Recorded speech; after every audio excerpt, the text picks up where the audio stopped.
Good morning, ladies and gentlemen. Welcome to Breckland Planning for today.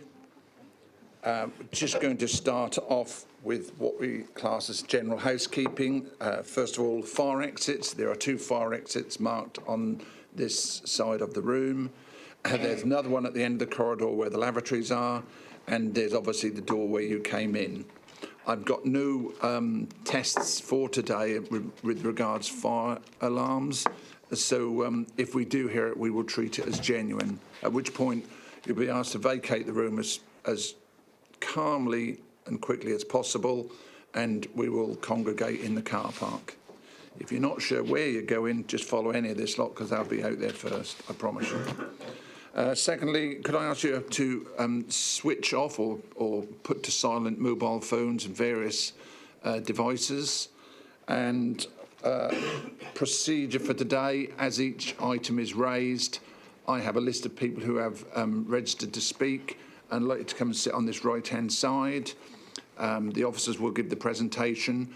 I've then got listed names, and I will instruct you your time and your position to speak.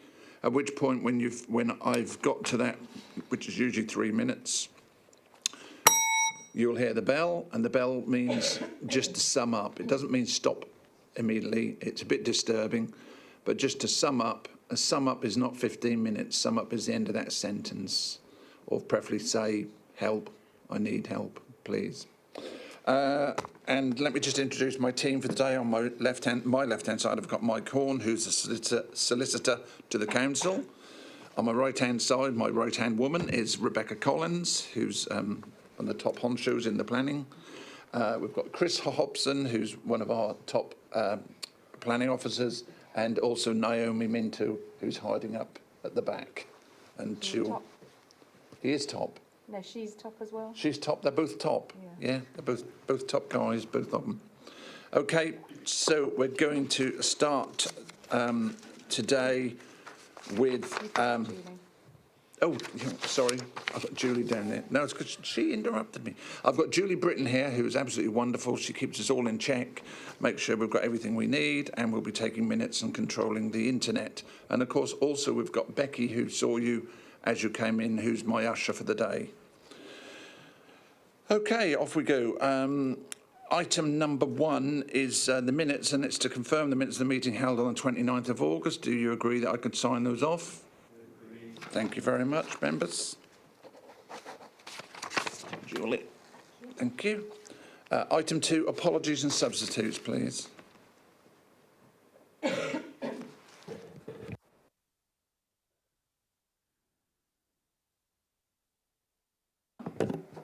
Thank you, Chairman. I have one apology from Councillor Brindle, and there are no substitutes in attendance. Okay, thank you very much. Declarations of interest and representations that have been received, I will take them as each item is raised. Item 4, Chairman's announcements. I've got 3 things. First of all, there's changes to the meeting dates. One for the 24th of October, which has now gone to the 31st. Okay, so you make a note of that in your diaries. So it's gone a week ahead. And the 16th of January will change to the 23rd of January. I know it's a long way off, but you can get it in your diaries. Okay. At the end of this meeting, we have a briefing on SPA. So it's only going to be a very short one, so I'd ask you just to stay. And just to bring you up to speed with everything, 90 sleeps to Christmas, just so you all know. Good. Don't question my numbers. Okay, item 6, urgent. Oh no, item 5, request to defer applications, please. None at all. And item 6, urgent business, nothing urgent business. So number 7, local plan update. Are you going to take that? Well done. Thank you, Chairman. So the local plan update from Simon is members will be aware that the single policy partial review local plan was adopted on the 21st of September 2021. Members will be aware that the single policy partial review local plan was adopted by Council on the 21st of September. I'm sure that should be 2023. It says 2021, but I'm sure that should be 2023. It is now in a 6-week challenge period before final adoption. It's important to note that the local plan is the same with the single exception of policy INF03, which has been amended to remove the date for a review to be submitted. There have been 2 sessions held by Filgree on behalf of the Council for the local plan update. These were for the parish and town councils and were held at Thetford and Dereham. They both went well and the comments will feed into the local plan process. There are also a number of drop-in sessions being held in the market towns throughout October. Details can be found on the Commonplace website. Any questions, please direct them to Simon Wood or Andrew Darcy, or I can take them away with me today. Thank you very much. Nice and brief. Anything you'd like to raise or you're going to contact? Everyone's fine? Good. That's fantastic. Okay, moving swiftly on. We have deferred applications, which we will take one shortly for Old Buckingham, but we're going to move to item 9A and 9B at Mattershall because we have a councillor here. Councillor Closen, if you'd like to come and take a seat. And we also have Roy Skinner, who's an objector. Yes, sir, come and sit on the right-hand side. Councillor Plummer? Thank you, Mr Chairman. This comes into my ward. I've also had a site meeting before it was called to this committee, before I knew that was coming to this. I just went to observe what was happening. I was called by a neighbour, not by the applicant. So I need guidance from the solicitor whether I'm allowed to discuss it, whether I'm allowed to vote on it. I'd just like to make sure that's transparent so we don't go wrong here, please.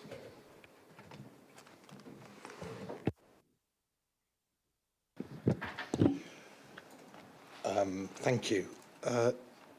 Do you feel after having had the site visit on your own that your mind is completely open about the matter and you haven't predetermined? Because my view is that just because you have been to the site, you've had a look around, you've been asked by the neighbour there, you've been very open, that is absolutely fine.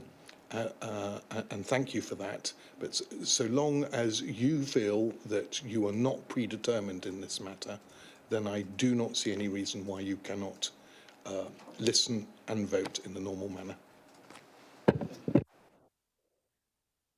Okay, thank you, Mr Horn. Okay, so we hand over to Chris Hobson, please, to do the presentation. Yeah, thank you, Chairman, and good morning. As set out on the screen there, we can go to items 9A and B. Mattershall, 45 Dereham Road. So we've got 2 applications here, so they concern the same works, which are 2-storey rear extension, internal, external alterations. Now, the property is a Grade 2 listed building, so we've got an accompanying application for listed building consent, along with the usual householder application. So we can see the application shown by the red dot here on that main screen. So we're in the village Mattershall, as mentioned.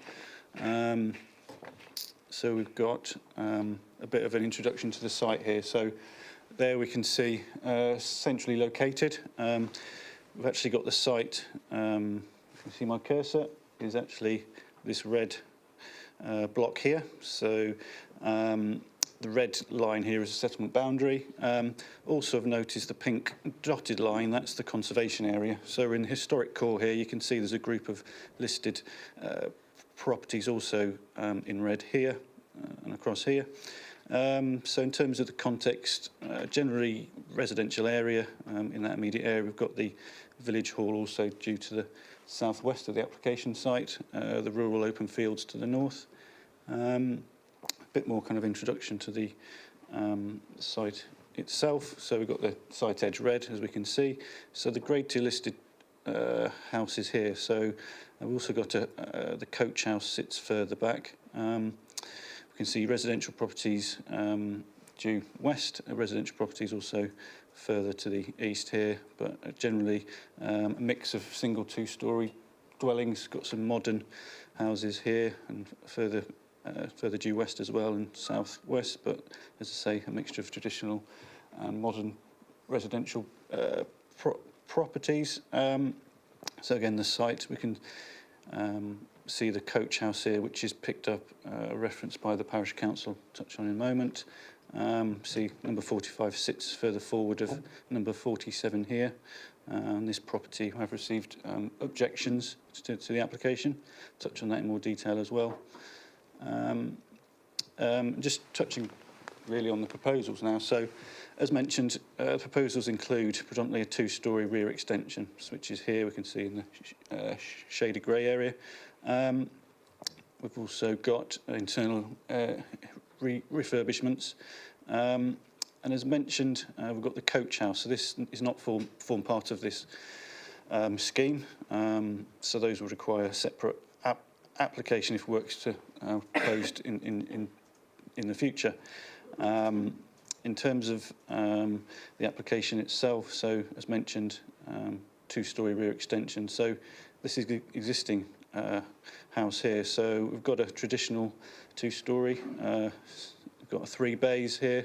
We've got the central door. It's a brick facade. We can see kind of sash windows on the frontage. In terms of the proposals, going back to the proposals, a two-storey rear extension we can see here. So we can see from the frontage there's no change there. So we've got existing eaves, aligned with existing eaves, two-storey gable. We've got, in terms of footprint, it's slightly touched in on the edge.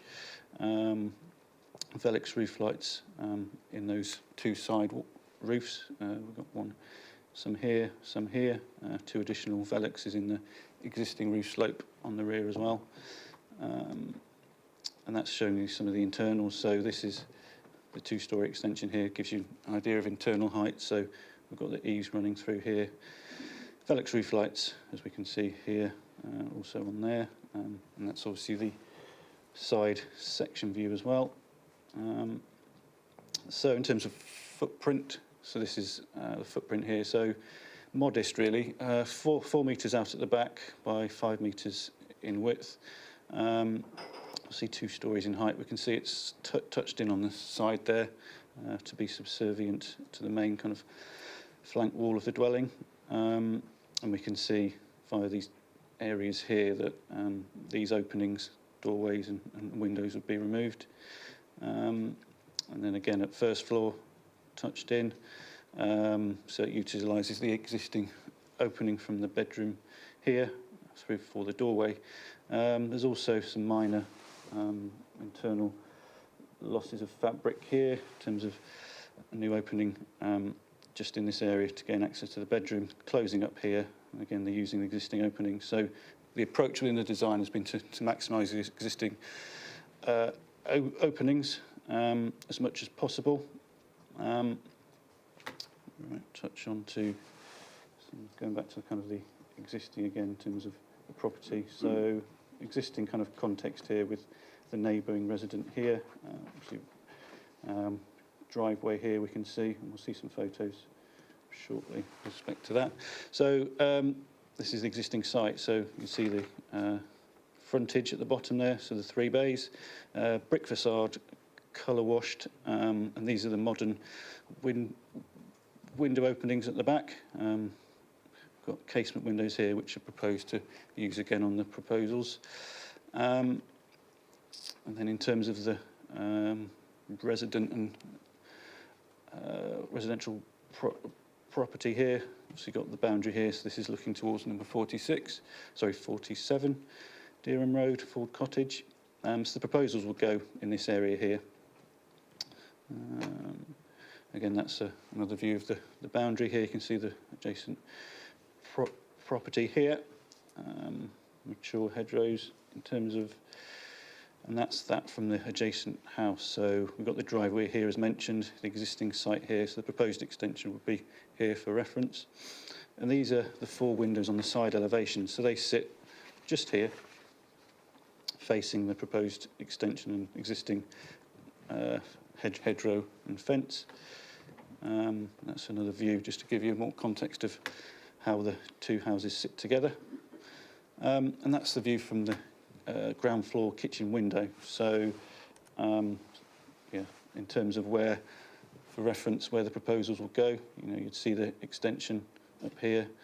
Eaves is, is roughly here, ridge set down from the main ridge across here. Again, just to give you an idea of those views and impacts on the resident next door. And there's again the frontage and side. So we've got the listed building here. The proposals will come out here. Existing first floor window, and the driveway here, and again the frontage there. Yeah, in terms of the application you've seen from the report as set out, we've got the parish council have asked the council to consider 5 main issues. We'll run through those in more detail, but you'll see one of the concerns relates to residential amenity, particularly for the property as shown there, number 47, from the particular impacts on the outlook and light from the residents here. So just showing that kitchen window there. Also asked the council to consider proposals in terms of use of render. Just to clarify, it's just the rear extension that will be rendered. The proposals are in line with the Conservation Officer's views and in terms of the render being able to show a clear distinction between the original and proposed. Helps kind of ensure that when you read the house, you can tell the story of how it's evolved. In terms of the other matters, they highlight the impact on the conservation area. As highlighted in the historic core, but as you'll see in the report, it's considered that there's no significant impacts on the character and appearance of the conservation area. We can see the frontage largely remains. It's the extensions to the rear for consideration. In terms of the coach house, as mentioned, that's one aspect, and again, the application before us does not propose any alterations to that. That would need to be subject to another application. It is within the curtilage and listed by association. And also the parish council highlight the flood risk issues, which again is mentioned also within the neighbouring objectors' comments as well. We'll touch in more detail on that in due course. Yeah, and as mentioned, we've received a couple of objections. So one from the immediate adjoining resident, as we can see here, particularly with respect to the impact on the windows, ground and first floor. So these windows here, so the impact on the residential amenity from the proposed extensions, but also impacts on flood risk. So they've highlighted that some of the incorrect information submitted with the application, the site has flooded in recent history. In 2021 is the most recent event, so the council have taken that into account as well.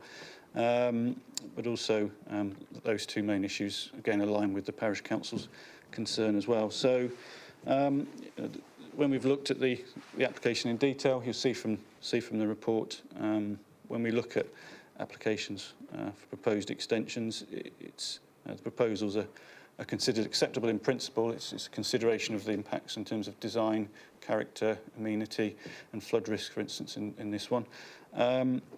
So when we look at scale and design, as mentioned, the proposals sit subservient to the main roof. They're set in from the side flank wall, takes a proportionate and subordinate kind of depth and width, subservient to the existing height and scale of the dwelling. So design-wise, it's considered acceptable in accordance with the policies in the Breckland local plan, but also the Mattershall neighbourhood plan. When we look at residential amenity, which is of particular concern to the resident, say we've got a close relationship here, but it's approximately 4.5 metres between the proposals and existing dwelling due west. But notwithstanding that, there are clearly 4 windows in that side elevation. So when we've reviewed that, in terms of when I take the windows, in turn, that there is obviously a single pane utility window. Utility window, on the left-hand side there. Just clarify that one there. So the impacts in that regard, noting that it's not a habitable room, are not considered to be significant when we have regard to its facing the existing hedgerow and house and boundary there at present. Again, that first floor window. Above that is a shower room, so obscurely glazed. Again, being at first floor, being obscurely glazed and non-habitable room, it's not considered the impacts would be significant. Then we turn to that first floor window above here. That's a bedroom window. Now, obviously, the bulk of the extension will be visible, but when we consider that windows at first floor already looks out onto the side facing area and hedgerow, the impacts aren't considered to be significant. It will still retain outlook. There'll be an impact. It's not considered to be significant. They'll still retain adequate light and outlook to the window. And we turn to the kitchen window here. We looked at that in detail. We've got another large window that lights that room on the rear, so there will be existing light into there. Clearly, there will be an impact because the proposals will extend out in front of that window, facing in this area here. But when we have regard to the policies in the local plan, the key test is whether it causes unacceptable impacts. When we have regard to the existing scenario, the separation, the existing light to that window, it's not considered to be unacceptable in terms of the impacts on residential amenity. So in that regard, the proposals are considered to be acceptable with respect to the policies in the local plan, but also the neighbourhood plan. Now we'll touch on the impacts on the listed building and the conservation area. So, as mentioned, we've got a Grade 2 listed house here. Dates back to the 18th century.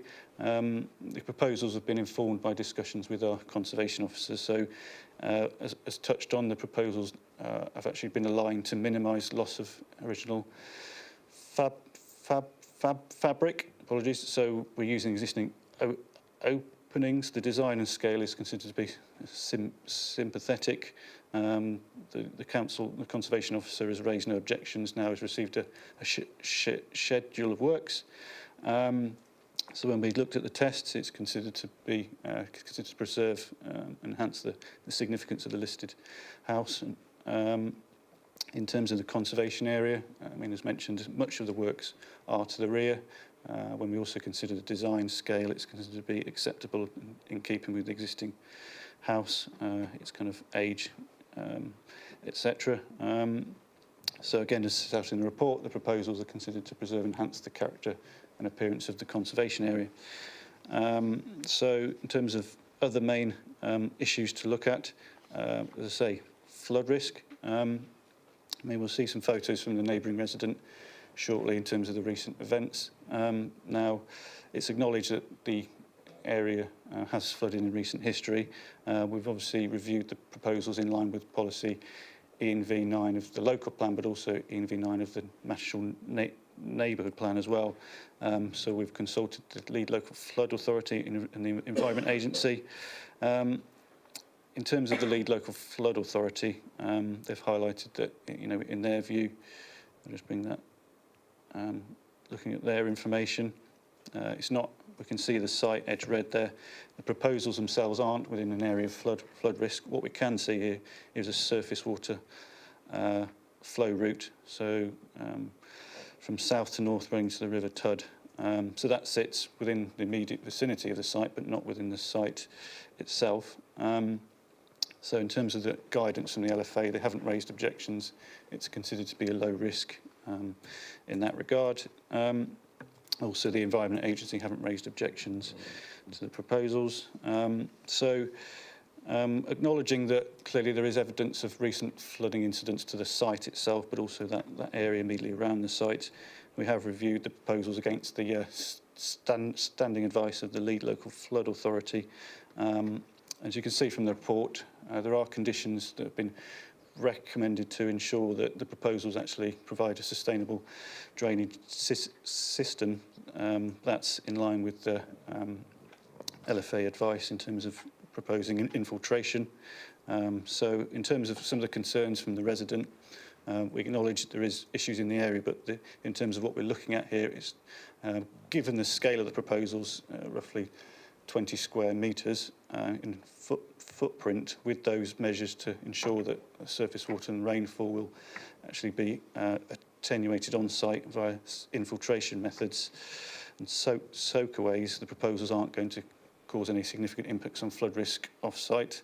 And obviously, with flooding incidents on the site in recent history, we've also, in line with the guidance from the LFA, secured conditions to ensure that resilience measures are secured in the proposal. So, obviously, with a listed house, it's not possible to do various measures in terms of heights of floors, types of materials, but there are things they can do in terms of making kind of lines of electric lines, etc., sockets, non-return valves, etc., within extensions, etc. So there is a condition there to ensure that we can do what is necessary and achievable in light of having regard to the historic nature of the site and property. So when we reviewed the proposals in line of the policies in the neighbour plan and the local plan, subject to those conditions, the proposals are in line, in accordance.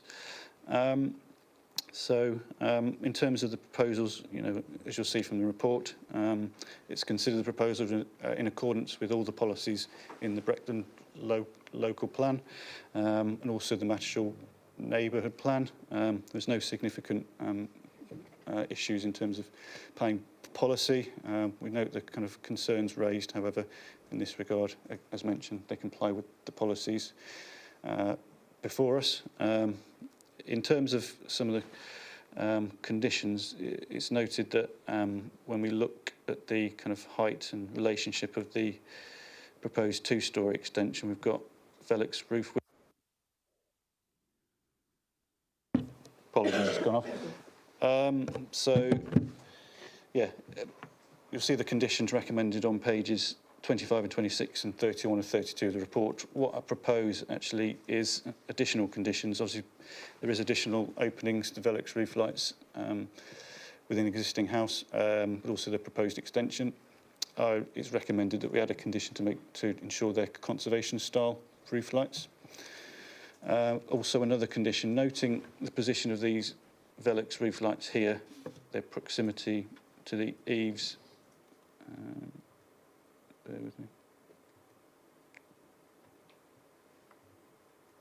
Find the right drawing for you.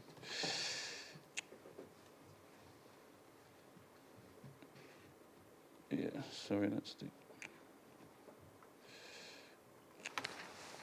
Bear with me. In terms of the. Apologies, get that back. In terms of the. From the beginning. In terms of the, get the drawing up, here we go. So we've got two Velux roof lights proposed there. If we go to the section drawing, we've got, we can see the existing, so the proposals here. So to ensure those Velux roof light windows don't allow views across to the first floor window, there's a bedroom window opposite, you know, as shown. I recommend a condition to ensure that that's obscurely glazed and fixed shut.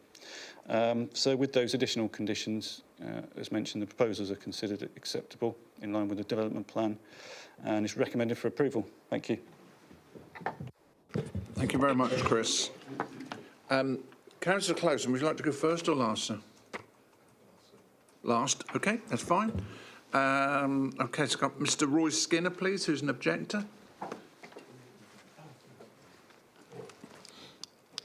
You have 3 minutes, sir. Thank you. My name's Roy Skinner. I'm the next door neighbour to number 45 Durham Road. Lived in the cottage for 28 years with my wife and family. We purchased the properties we wanted to live in the countryside, not in a built-up city. My wife and I have lived in the city and know the feeling of looking out the window and seeing nothing but next door's walls and roofs. We didn't like it. However, now this is going to be forced on us again by Breckland Council. We have, contrary to the fictional planning application, actual views from 2 of our cottage windows, especially the upstairs bedroom. I say fictional, but fraudulent would be the more exact description of this application, designed entirely to deceive both the planning department and this committee into granting consent for the extension. The planning department is supposed to protect people like us from property developers out to make a quick profit by spoiling the quality of life of neighbouring properties before moving on to their next building project. Paperwork submitted by the applicant and his agent clearly state, and a quote from the application, "Flood water has not been seen in this area since 1972. even when heavy rain events for the last few years have caused no issues. That is an outright lie and a clear deception. Please refer to the photo from the front page of the EDP, which is still available online on the village website. Further to this, it is openly known that number 45 regularly floods, the last time being just 2 years ago in 2021, when the house was so badly flooded that the then owner had to vacate the premises for 3 months while the ground floor was gutted. The other two photos show the unruly hedge, which is only half as tall as the intended new extension will be. The other shows conveniently the other hedges have all been neatly trimmed except for the section in front of our kitchen window. What a surprise. The applicant and his agent are fully aware of all these facts, yet have still persisted with this application. However, no one in the planning department who is fully aware of this fraud have bothered to do anything whatsoever about it. They have conveniently sidestepped the issue, hoping it will go away. The applicant and his agent have not had the common decency or good manners to speak to us at any stage about this application. Instead, they have simply falsified the application, fabricated details to make it appear that we will lose none of our amenities. That is not true. We will lose our amenities. Had we been approached by any of the parties to discuss this application, a way forward would probably have been negotiated. We would have suggested the only sensible solution and asked that the extension be built at the other end of number 45, perfectly out the way and not depriving us of our amenities or light. It's all very well people wringing their hands and talking about the preservation of historic fabric, but where was all the officials with their preservation orders during the last 50 years when this building's been falling to pieces? Hopefully you have read my full objection to this application, which states a lot more details. I now ask this committee, is it an offence to submit a signed, willfully misleading or fraudulent planning application? If it is, this application should be refused today. Thank you.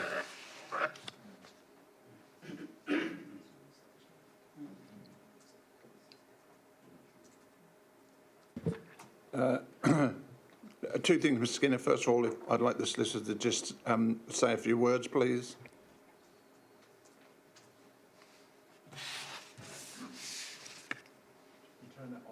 Oh, sorry. Mr Skinner, in the course of your presentation, you've made some very serious allegations of fraud and deceit. Now, this planning committee is being,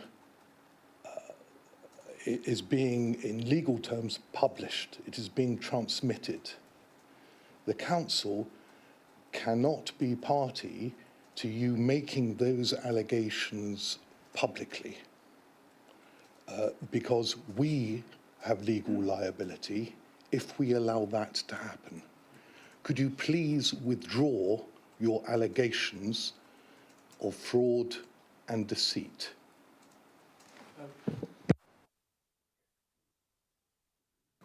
Yes, of course I will, but it's very interesting that Dominic Raab, when he was the Housing Minister, said, a person who makes a false or misleading statement in connection with a planning application, knowing that it might or be untrue or misleading with the intent to make a gain for himself may be prosecuted under the Fraud Act. I just took it from the government legislation.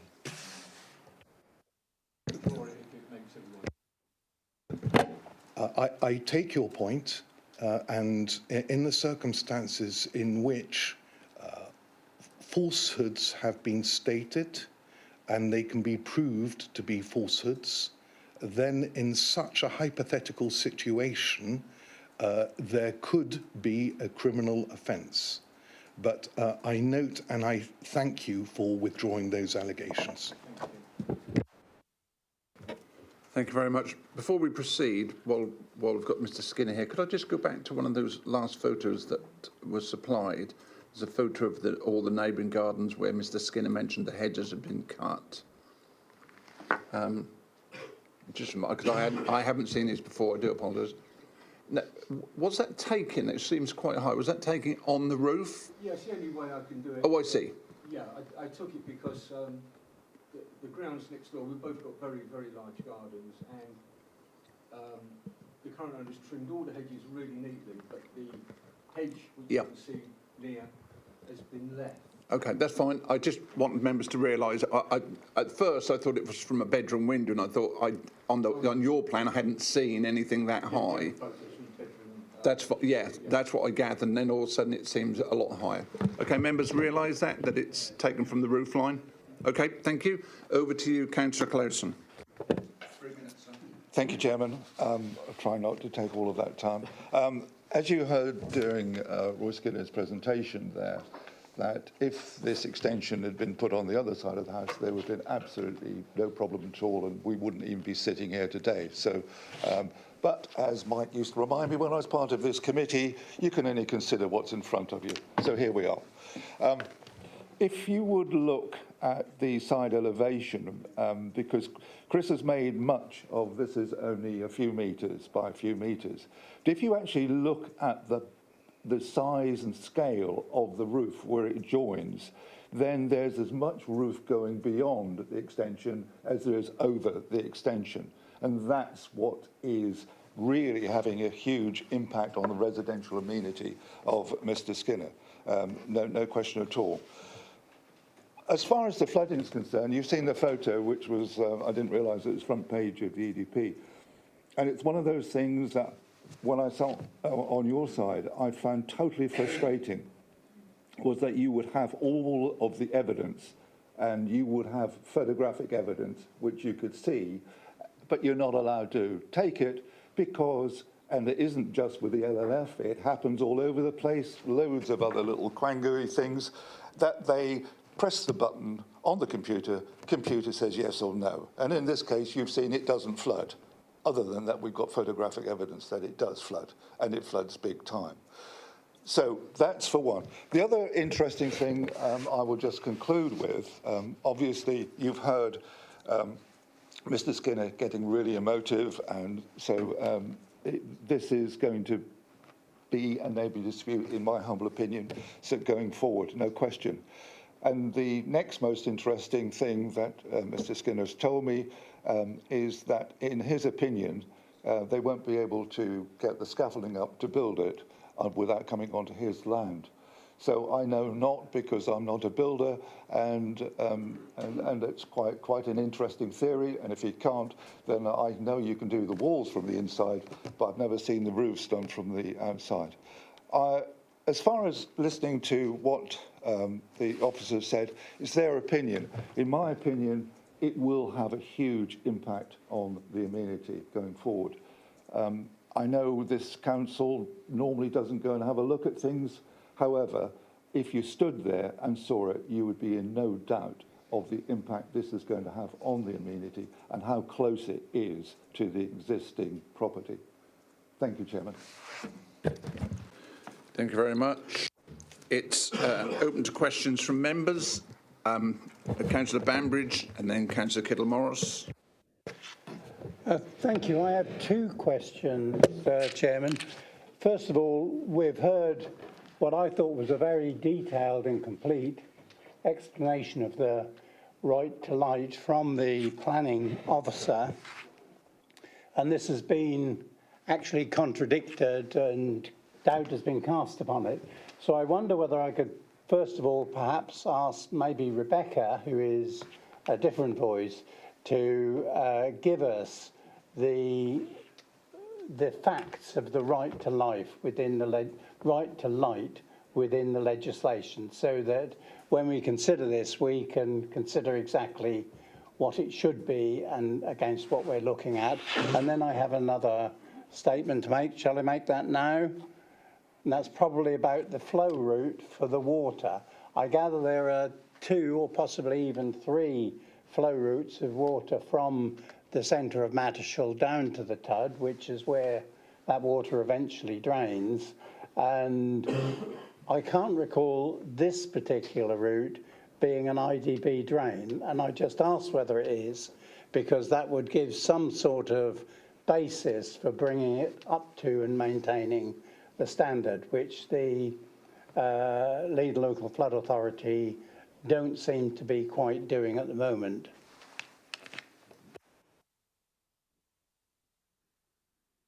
Chris, do you have an answer for the drainage one? Yeah.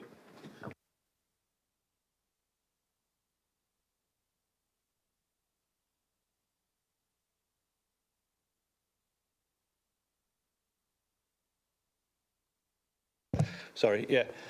Just going back, I believe it is in the IDB, so it will be covered within that. But in terms of as mentioned in the presentation, what we're doing is that we're actually securing an upgrade in terms of the existing system, making sure that infiltration system soakaways would be provided on site in accordance with the BRE 365 digest in terms of so what we do is make sure they submit a scheme which accords with the design principles in the BRE 365, which kind of leads on how soakaways would be designed. So we're actually seeking an improvement there in terms of how the existing site drains.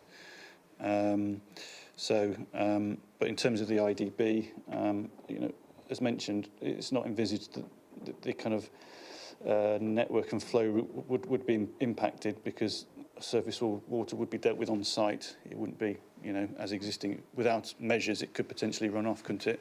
But what we're doing is actually securing improvement to deal with it at the site, so it doesn't then go into potentially that flow route and into the IDB network.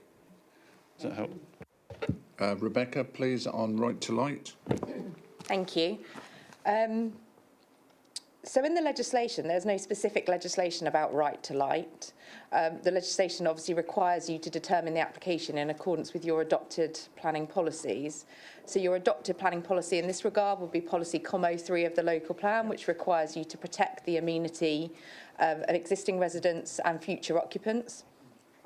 And therefore, in that regard, you need to consider the impact on the amenity of the neighbouring property from this proposed extension in it. And as Councillor Clausen set out for you, it is up to you members to take a view on whether you consider there is an impact on the amenity of neighbouring properties.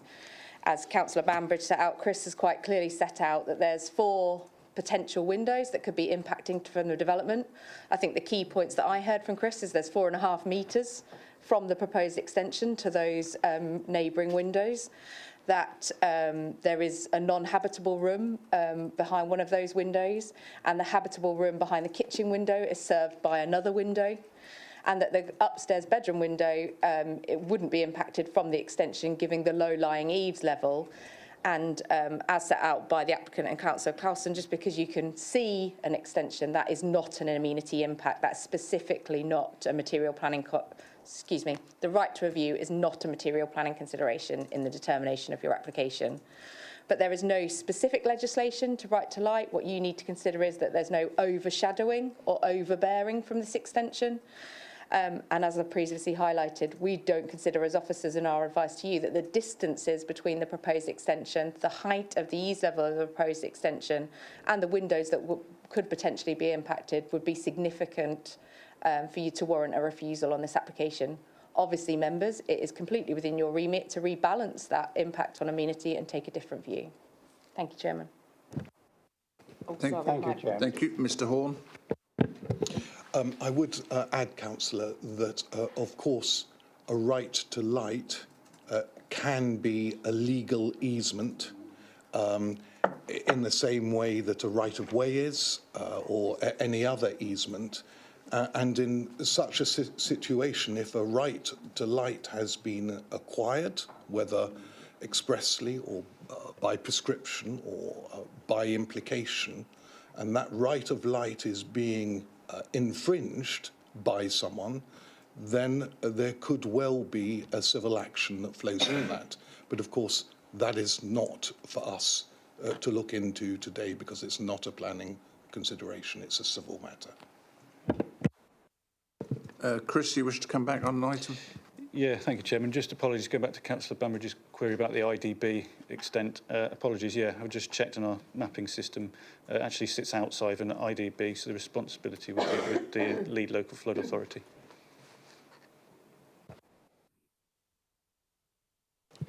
Yes, please do.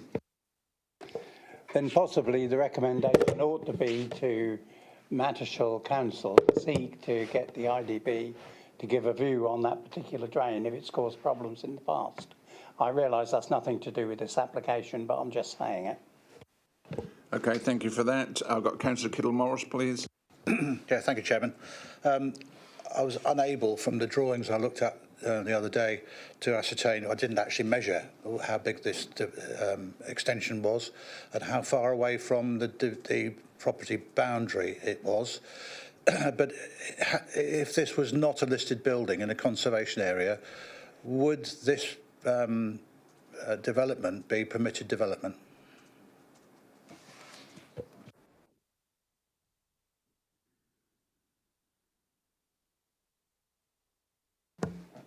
Yeah, it's working. Yeah, apologies. Might just have to check that one quickly because the PD legislation is complicated. There's different things about eaves heights and proximity to boundaries, but generally in terms of the footprint, it possibly could be, but I think where we are in terms of the proximity to the site boundary, that restricts height of eaves and ridge, so it probably is above what's permitted development, yeah. Okay, any further questions from members? No. Okay, thank you. We're going to go to a vote on this item, please.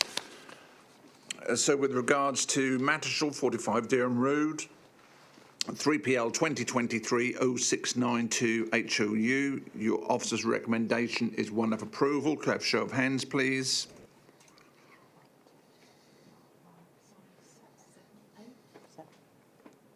Eight? Yep, 8. And those against? 2. Thank you. So this item on that one is approved. And with regards to listing building, again, 3PL 2023-0172, 0693 LB, again at Mattershall, the same application. Your officer's recommendation, one of approval. Could I have a show of hands, please? And those against? 1. Oh, 2. We've got 2. Okay, so that's agreed as well. Oh, everyone's gone. Thank you for your time, gentlemen, even though you're not in the room. Okay, we're now flipping back to our deferred item at Old Buckingham, which is 8A, 3PL 2022-0433, and that's a full application.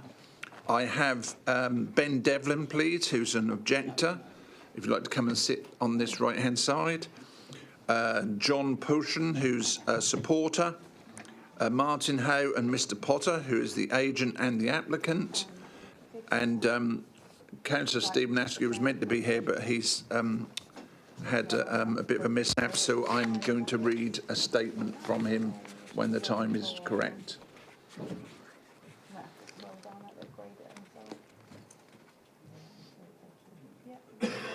We've got someone missing? Yes, he can't make it. Oh, yeah, Mr Poachin, yeah. Okay, that's fine. And I'll hand over to Naomi when she's ready. Technology. Ready to go? Thank you. So this planning application seeks retrospective planning permission for the change of use of the site for storage, cutting and timber log distribution business, including an extension to the existing building for tractor and log storage and additional hard standing area. And if I've not mentioned already, it's retrospective. Oh, I can't move. What's going on here? There we go. So the application site is located on land south of New Buckingham Road in Old Buckingham. It's outside of the defined settlement boundary for Old Buckingham, and it forms part of a large agricultural field and is positioned on the opposite side of the highway from the property currently known as Arenal, which is linked to the applicant. You can see it there on the location plan. And this is the site in relation to the settlement boundary. And you can see residential dwellings there to the north of Ragmere Road and also to the west. And then to the south is Old Buckingham Country Park. And this is the site in wider context, and there you can see it a bit clearer there in that shot. And this is the proposed site layout. You can see the extended store buildings there and the existing one. And the existing and proposed elevations, and existing and proposed floor plan. And this is the HGV access and egress, which was requested by the local highway authority to demonstrate how HGVs could access the site. And these are the site photos looking south at the site access, looking south across the site, close up of the barn. And this is site photos looking southwest across the site, and you can just see a residential dwelling over there to that side. This is a view east along Ragmere Road and a view west along Ragmere Road, and residential development opposite the site. Back to the location plan. So the application, in terms of consultations, sorry, just go to that first. We've had an objection from the parish council, who have raised concerns in respect of amenity impact, having regard to noise considerations, and also highway safety concerns, having regard to vehicles entering and exiting the site.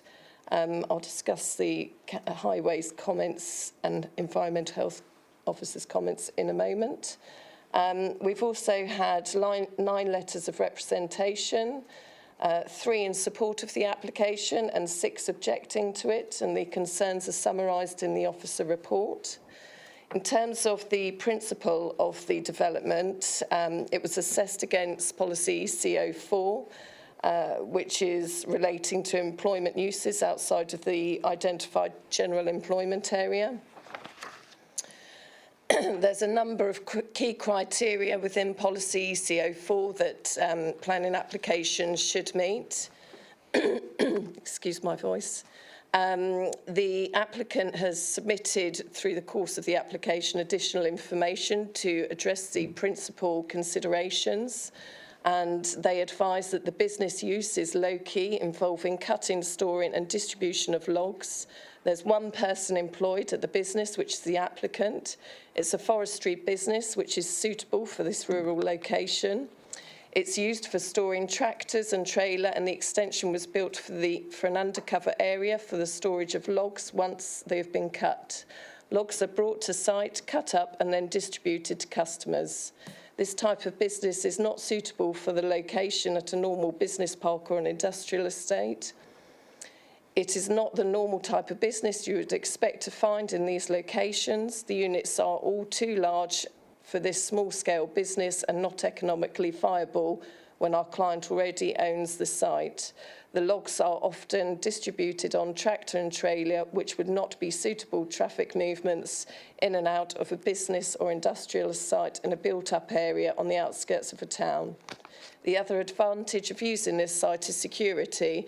Arundel, directly opposite the site entrance, is in the family ownership and therefore is able to keep an eye and maintain security on the site. It was therefore accepted that the business is forestry related and suited to the rural location where materials are more readily available. In terms of highway considerations, that will be considered further along. In terms of design and impact and the character and appearance of the area, the siting of the single-storey storage building is set back from the public highway behind existing established hedging, therefore restricting views of the proposal from the street scene. The materials used in the construction match the existing building and are therefore considered acceptable. The scale of the extension at single-storey level is also considered acceptable and would not have an adverse impact on the character and appearance of the wider area. Overall, it was considered that the proposal is acceptable when having regard to policies Gen 2 and Com 1 of the Breckland local plan. In terms of amenity, we received several local objections in respect of noise disturbance concerns as a result of machinery used to cut the logs and the increased heavy vehicular traffic on site. Initially, environmental health did not raise any concerns in respect to the proposal. However, following discussions with the applicant and a subsequent change in the description of development proposed, as well as a reconsultation, environmental health raised noise concerns and advised that insufficient information had been submitted in respect to the levels of noise likely to be generated. They therefore requested the submission of a noise impact assessment for further consideration. The applicant has duly submitted a noise impact assessment, and following a reconsultation with Environmental Health, they advised that they had concerns in respect to the conclusions reached within the report. They therefore requested further clarification. The applicant submitted a technical memorandum to accompany the noise impact assessment, and following a reconsultation, Environmental Health raised no objections subject to the inclusion of conditions to alleviate environmental concerns. However, upon reviewing the recommended conditions, it was considered that elements of the conditions could not be enforced, such as the use of the chainsaw limited to 15 minutes in any 1 hour period, heavy-duty rubber matting to be used as bed liner for delivery vehicles, and only one, either a log processor or log splitter operated at any one time. This was discussed further with Environmental Health, who advised that whilst they believe that the small-scale use may be acceptable with conditions, no evidence has been submitted to indicate that any intensification of the proposed activities would be acceptable, and without the means to control the actual activities that are proposed, they would have no option but to object on the grounds that there would be nothing formal in place to adequately control noise. The agent subsequently contacted the local planning authority and advised that the applicant had since purchased a new quieter powered hand tool. They therefore submitted a technical memorandum to reflect use of the latest cutting equipment and specification details. Environmental Health advised that they would like to see the noise management plan updated to reflect this and to include all the measures detailed within the noise impact assessment. They advised that subject to these changes, they would recommend conditional approval.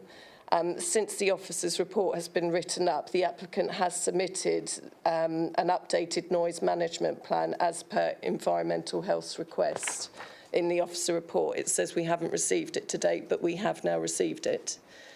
So the enforcement team were consulted on to establish whether or not the conditions recommended by Environmental Health could be enforced in the event a noise complaint is made to the council. The enforcement officer referred to paragraph 55 of the NPPF, which makes it clear that planning conditions should only be used where they satisfy a set of key criteria. In reviewing the recommended conditions, the enforcement officer advised that the recommended conditions would not meet the tests required by the NPPF and are therefore not enforceable in the event the application is approved and a subsequent noise complaint made to the council.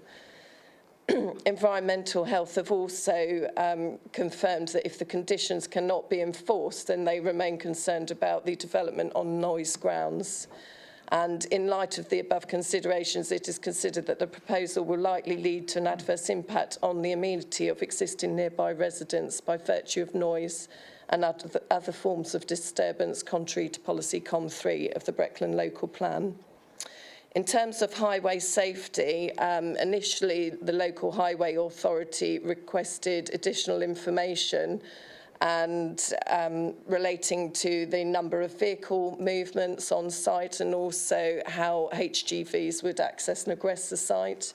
The applicant submitted that information as requested, and following a reconsultation with the local highway authority, they have raised no further objections subject to conditions. So the application is considered to be compliant with policy TR02 of the Breckland local plan. In terms of ecology, no ecological information has been submitted for consideration. However, given the location, the characteristics of the site, as well as the nature of the application, it's accepted that that could be conditioned with any forthcoming planning approval. In terms of flood risk considerations, the council is satisfied that the site is located in flood zone 1 and at a very low risk from surface water or river flooding, and therefore the application is considered compliant with policy EMV09. However, in conclusion, because of the amenity issues raised, it's considered that the proposal will likely lead to an adverse impact on the amenity of existing neighbouring residents by virtue of noise and other forms of disturbance, and therefore it is recommended for refusal. Thank you, Chairman. Thank you very much. I've got Mr. Devlin, please, who's an objector. Yes, sir? You have 3 minutes. If you press your button, I'll tell you. Yeah, you're on. Away you go. Hi. Obviously, for myself, coming from a change of use in agricultural field, it's difficult. I actually own Old Breckland Country Park, which is south on that picture. At one time, we have 150 camping pitches that could hold between 300 or 400 people camping. Now, yes, they may be in caravans. We do have cabins, but we're also open to tents. Now, the site proposed is about 120 metres away from us, with chainsaw activities in the proposed times. I'm not opposed to changing use of land or supporting small businesses, but with a chainsaw going possibly at 8 o'clock in the morning, and plus on weekends when people are come here on holiday, it's obviously very difficult for people to sleep in a tent with a chainsaw going at 8 o'clock in the morning on Fridays and Saturday mornings. Now, that doesn't mean it's going to happen, but there's an opportunity this would happen within these proposed times. So that's all I would ask for to be considered. The impact that would have on the tourism we now bring to the park, with 35 employees and possibly 1,000 people on site at any one time. Okay. It's fine. Let me just clear that off for you. Okay, we've got, I've got Martin Howe and Mr. Potter, who's both speaking? Yep. Okay, you've still got 3 minutes between you. Thank you. Thank you, Mr. Chairman. So my name is Martin Howe of Howe and Busey Architectural Services. We've been helping Mr. Potter in regard to this application. Could you speak up, Simon? Yep. We're obviously disappointed that the application is recommended for refusal on what appears to be a technicality and a suitable wording of a condition. The application has a good level of local support for this small family-run business, which provides a valuable service to the local community. It has support of highways and environmental health subject to planning conditions. Our client has provided a noise assessment in support of the application and has agreed to upgrade with quieter equipment. The conclusion of the noise assessment being that noise levels produced on site will now be within acceptable guidelines. On that basis, therefore, it is disappointing that a suitably worded condition is not able to be agreed that would enable this small rural business to continue from this family-owned site. I will hand over to Mr. Potter, who would like to explain a bit of background to the site and how it is used. Thank you, Martin. Firstly, I'd like to say this is far from the commercial business it's being made out to be. My granddad, who's 87, has been cutting and supplying wood from this site for over 30 years. Since around the age of 10, I've helped him to do this. As he is unable to carry on doing this, I've now taken the business on, which supports local woodland owners, farmers, by clearing fallen down trees and supplying the local community with firewood. The barn takes under 2 weeks to fill, working within the hours stated. The main activity on the site is a silent process of wood seasoning, which takes 9 to 12 months. This gives me time to carry on doing my main line of work, which is away from the site. This land has been in the family for over 90 years. It has always been used for agriculture, which has no limitations to noise, times of work, or the vehicles entering and exiting the site. There is no objection on the Country Park website from people visiting. If this was a large, noisy business that some are claiming, this would surely be different.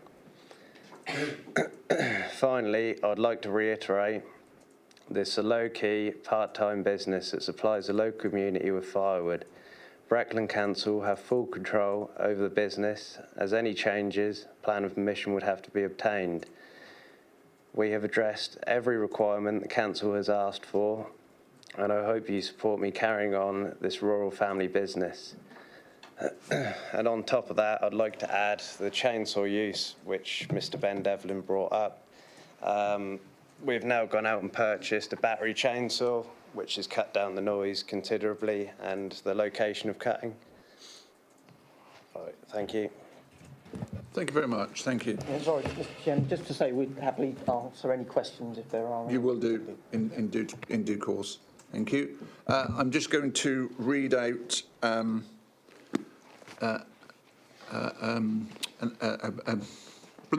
email. That's the word I was looking for. Email. Oh, statement, yeah.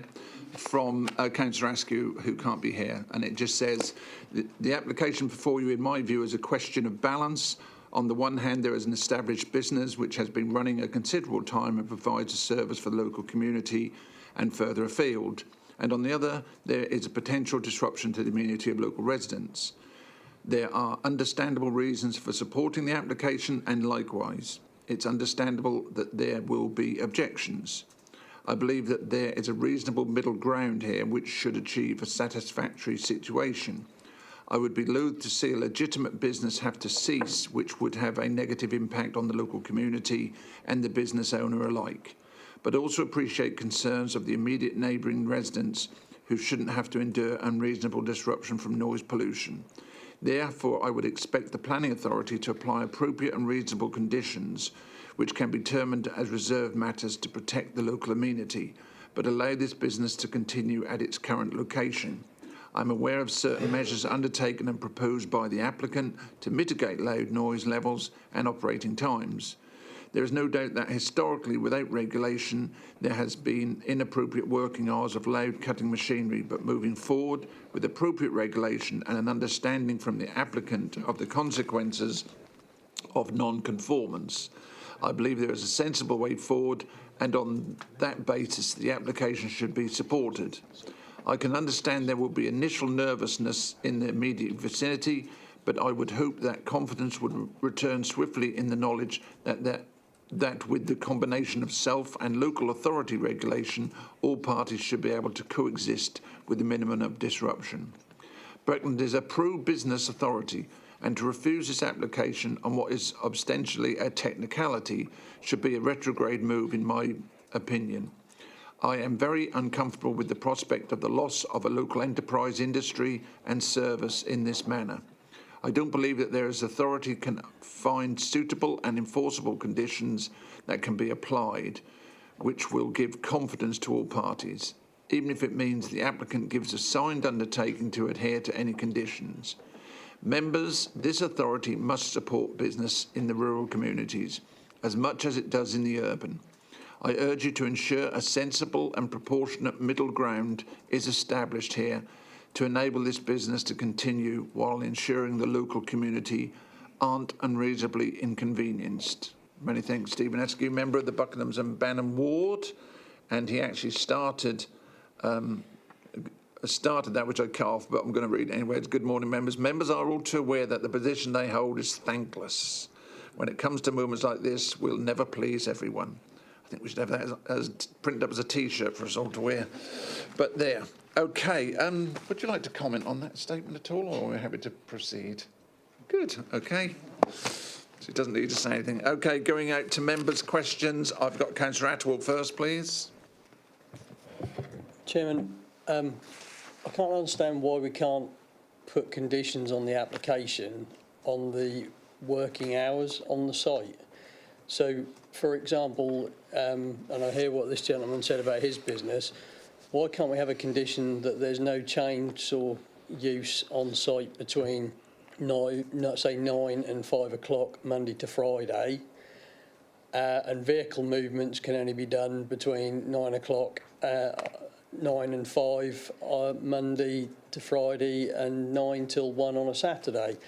I don't see why those conditions aren't enforceable, and I don't see that they're any different from the conditions that we place on construction sites and working on construction sites, you know, to protect the amenity of neighbouring properties. We do that all the time with applications.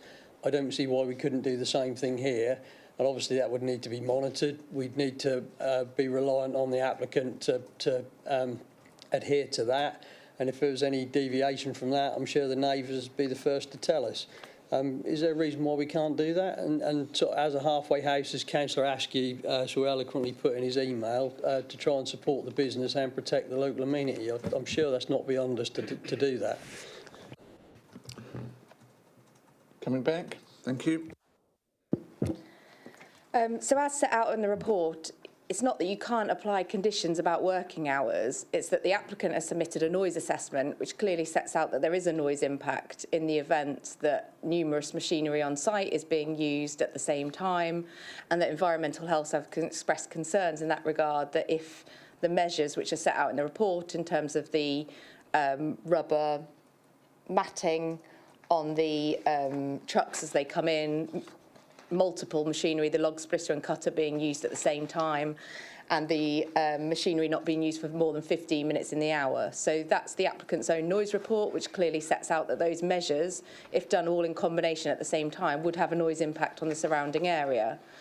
Now, the Environmental Health Department in their comments have suggested a number of conditions, including working hours and when or not to take deliveries. My view is the same as Councillor Askew. That would, Councillor Attawell. That would too many A's. That would have that would limit the impact in terms of amenity on the surrounding area. However, councillors, your environmental health team are saying there is an impact on amenity in terms of noise in the surrounding area without the additional conditions of regulating the measures in the noise impact assessment, which include those three things which I've just mentioned: the matting, not using a piece of machinery more than 15 minutes in an hour, and using two specific pieces of machinery at the same time. And what your environmental health team is saying to you is without those conditions, there is a noise impact, and they object to the planning application. We're telling you as officers that those three measures wouldn't meet the tests as set out of being enforceable. They're not reasonable to apply, and they're not enforceable by officers. We couldn't wait on site for weeks on end waiting for someone to use something for 16 minutes. And what is the difference between 16 minutes and 15 minutes or 14 minutes? So those specific conditions we're saying to you members aren't enforceable. We're not saying that you can't apply opening hours conditions, and similar to the last applications, members, it is completely within your remit to look at all the evidence in front of you and rebalance the amenity impact. And if you feel that the amenity impact from the development can be adequately dealt with by the imposition of conditions, including working hours and only accepting deliveries on the site, and the environmental health team quite clearly set out in their latest response that the working hours for Monday to Friday for the use of machinery should be restricted from 8:30 till 7 o'clock, Monday to Friday only. That's the use of machinery on site. And then that there should be no vehicles loaded or deliveries taken from the site 8:30 till 5, Monday to Friday, and 8:30 to 1 on Saturday. Along with other conditions about external lighting and noise equivalent, they're meeting the noise equivalent ratings at the boundaries of the site. If members, you feel that those conditions are sufficient to control this business so there isn't an impact on neighbouring properties, it's perfectly within your remit to reach an alternative decision. And I would take this opportunity to remind you that environmental health have their own powers in terms of noise and disturbance to take action if the development was to have an unacceptable, disturbing impact on the neighbouring parties as well as the planning system. So what we're saying to you is it's those specific conditions about conditioning the implementation measures in the noise impact assessment that we are saying is not enforceable. And in going back to environmental health in that regard, they've said they would object to the application. And it is on that basis we've recommended refusal. Coming back, Councillor Attawell. I think you just said use of the equipment like the chainsaw between 8:30 and 7. I think those hours are too wide. I think that should be 9 till 5. 5 o'clock. I think it's fine. I think 8:30 is too early. I think 9 o'clock would be more appropriate. But could I just ask the applicant, is this something that a business that you work on every day of the week, or is it seasonal? Do you use the chainsaw all year round? Can you just explain a little bit more about that, please? So basically, it's just a carry on from what my granddad's been doing for over 30 years now. Like I say, I just try and fill the barn as quickly as I can, which if I can do it in between work and I can get a gap, I can do it within 2 weeks, and then I go off and do my main line of work. This isn't a main line of work. I'm not looking to push it or expand it. I'm just looking to carry on what we've already been doing.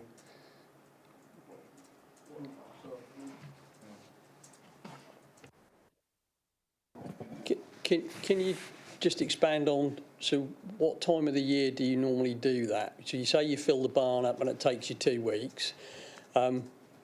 Is that done at a certain time of the year? I'm just thinking in terms of this gentleman's business, obviously with tourism. Is it done later in the year? Can you expand on that a bit, please? So it's sort of late winter to springtime, which is before the tourism actually kicks in. You know, we're not looking to affect your business at all, but we were there before. Obviously, Grandad owned the land before you did in the past. If I could have a word,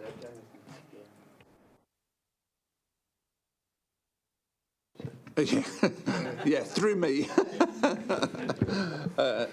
I'll allow you a brief statement, please. Yeah, and I appreciate that. We do understand what you're trying to do, and I agree with the gentleman here. It's hard. I sit here in the objectors corner just because it feels to us it's going to open up. It could be 7 days a week throughout the year, or not 7 days a week, 6 days a week, and big impact to us. We're happy for the business to be there, but it's how we control it and find that happy balance. As Steve said, if you're saying now that the wood can be cut on the winter season to spring, can we put a condition in that it's been done between November and February, and it doesn't impact us if you're then storing for 9 months and after 9 o'clock in the morning?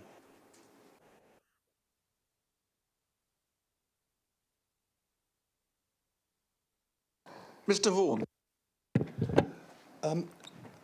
Members, I've listened very carefully to all the arguments, and I do take on board that legally there may be conditions that we would like in an ideal world to impose that because of issues on enforceability we can't do. Therefore, that results in the recommendation that has been given. However, you might also reasonably conclude that without those conditions that we can't impose for the reasons stated, as there is a proposed condition that would limit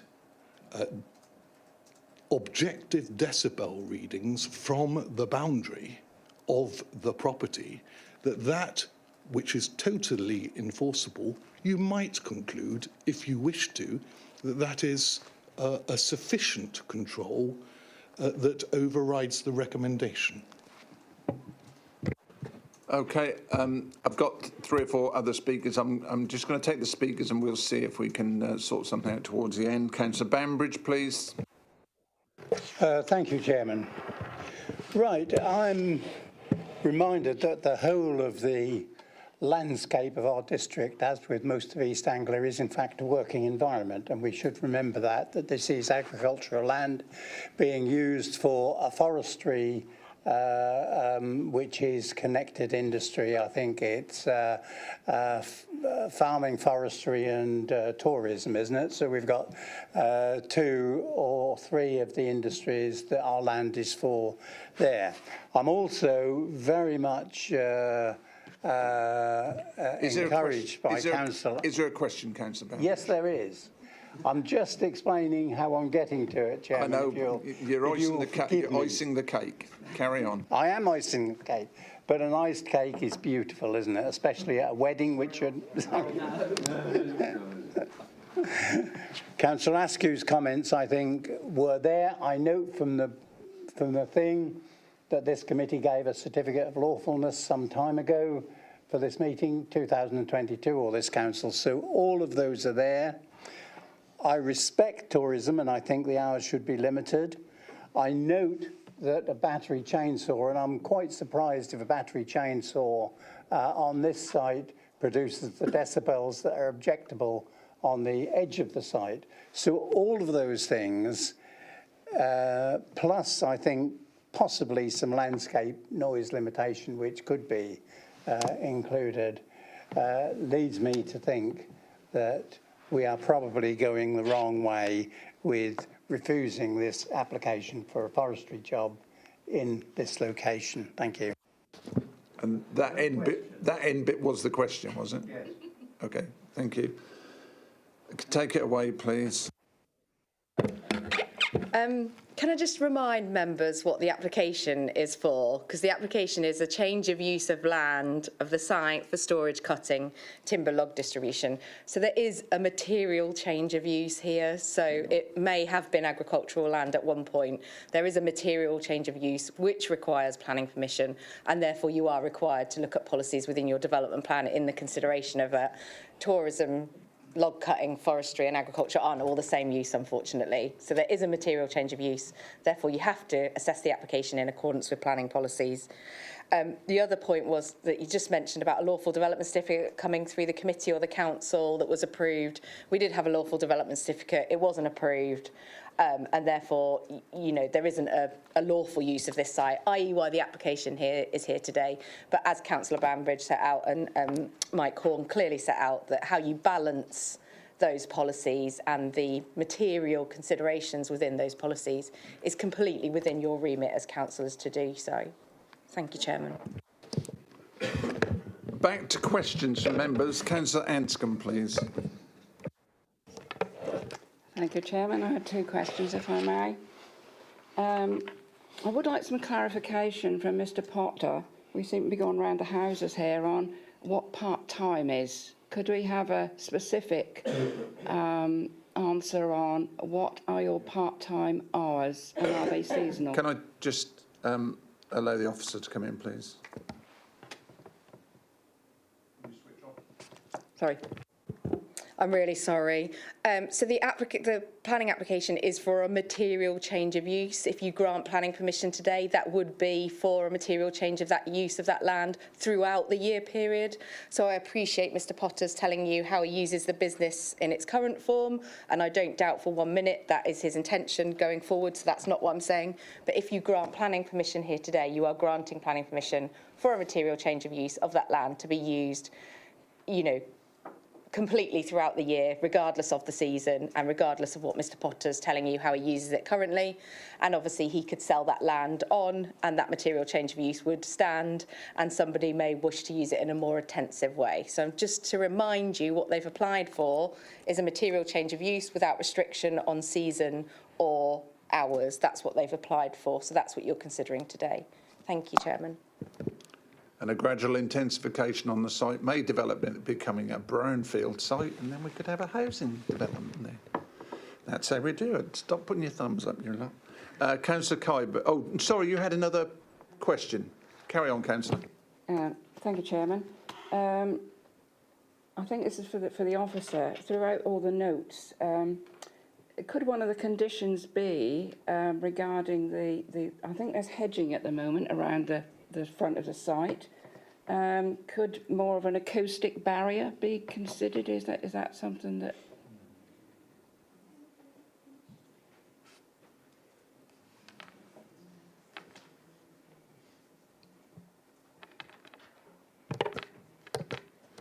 You might want to just ask the applicant whether there's anything in the noise assessment, but given that the noise assessment and the environmental health team don't recommend that an acoustic barrier is necessary to limit the noise, then I'm not sure it would deal with it, and it's significantly distanced from the boundary, isn't it? But there is a condition recommended by environmental health for them to comply with the noise at the boundaries of the site already, and they don't need the acoustic fence to do that. I haven't explained that very well. But essentially, what your environmental health team are telling you is that they can comply with the appropriate noise levels at the boundaries of the site without acoustic fencing. That's probably a better way of putting it. Yeah, I think the other situation is it's a fairly rural area as well, and the last thing we need to see is heavy fencing. Yeah, he'll have to wait his turn. Sorry, I'm with Councillor Kyber, please.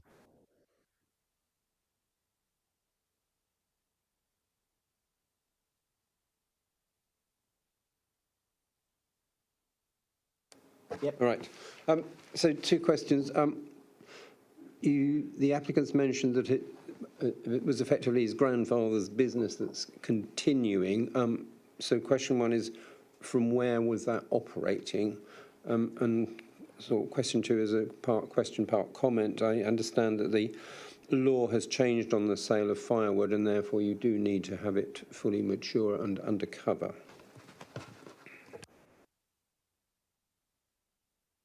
Yeah, officer, please.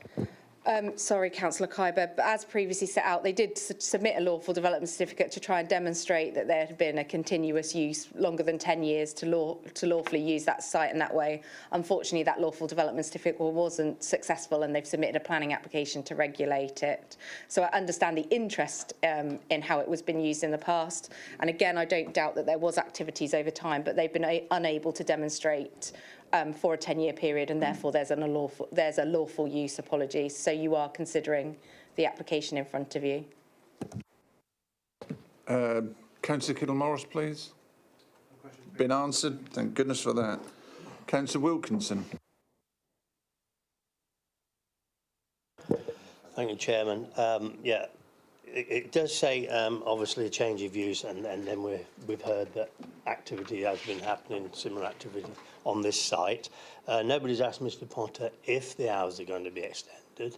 Is he going to be using the saw any longer than it's already being used on that site? Because the environmental agencies come up with saying there's not enough noise for them to continually monitor it. And they've basically agreed to it. I know it said objecting, but some of the reports said it looked like they've agreed to that. There's no excessive noise that they can monitor. And also the highways has come back and they're happy with the access and entrance as well. So I just wanted to ask Mr. Porter the question, which not has been asked, is there going to be any more activity and noise and more hours spent on site carrying out the operation? I don't think that's something we could know. I don't think Mr. Potter knows. He might get a contractor. You can put your head on the block, my man. So basically, the building that is used to store firewood is less than half the size of this building.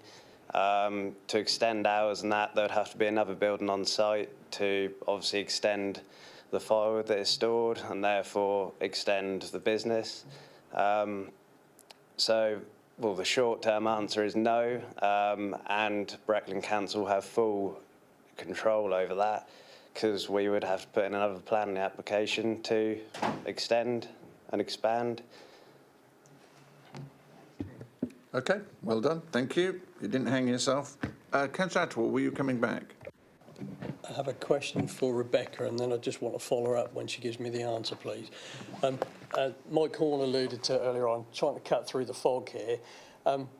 What is the maximum decibel that is allowable at the boundary of the property in terms of enforcement? Could you tell me what that is? There isn't set out in the enforcement legislation what would be a matter. So obviously in the enforcement legislation they would have to take harm. Environmental health are obviously taking their decibel level from the noise assessment that's been submitted with the application, and they're saying that it shouldn't meet the UK adopted standard measurements in LA 90. Should meet it, sorry, should meet it. So that, yeah. It doesn't actually say a level in, it does. Shall not exceed 3 decibels over the background noise level measured as an LA 90. For all you noise experts. So just to satisfy my curiosity, if we were to, we're minded to grant permission for this application, and we were to limit the hours of use for the chainsaw, as I alluded to, say 9 till 5 Monday to Friday, and vehicle movements could be 9 till 5 Monday to Friday and Saturday 9 till 1. Is that something we could reasonably do?